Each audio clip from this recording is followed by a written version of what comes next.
അഊദു ബില്ലാഹി മിനശ് ശൈത്വാനിർ റജീം. ശപിക്കപ്പെട്ട പിശാചിൽ നിന്ന് അല്ലാഹുവോട് ഞാൻ ശരണം തേടുന്നു. ലഅൻതും അശദ്ദു റഹ്ബതൻ ഫീ സുദൂരിഹിം മിനല്ലാഹ് ദാലിക ബിഅന്നഹും ഖൗമുൻ ലാ യഫ്ഖഹൂൻ. തീർച്ചയായും അവരുടെ മനസ്സുകളിൽ അല്ലാഹുവേക്കാൾ കൂടുതൽ ഭയമുള്ളത് നിങ്ങളെപ്പറ്റിയാകുന്നു. അവർ കാര്യം ഗ്രഹിക്കാത്ത ഒരു ജനതയായതുകൊണ്ടാകുന്നു അത്.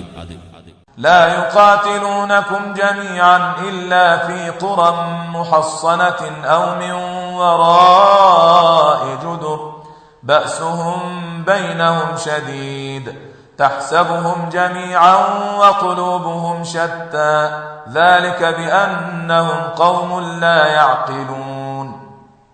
കോട്ടകെട്ടിയ പട്ടണങ്ങളിൽ വെച്ചോ മതിലുകളുടെ പിന്നിൽ നിന്നോ അല്ലാതെ അവർ ഒരുമിച്ച് നിങ്ങളോട് യുദ്ധം ചെയ്യുകയില്ല. അവർ തമ്മിൽ തന്നെയുള്ള പോരാട്ടം കടുത്തതാകുന്നു. അവർ ഒരുമിച്ചാണെന്ന് നീ വിചാരിക്കുന്നു. അവരുടെ ഹൃദയങ്ങൾ ഭിന്നിപ്പിലാകുന്നു. അവർ ചിന്തിച്ചു മനസ്സിലാക്കാത്ത ഒരു ജനതയായതുകൊണ്ടത്രേ അത്.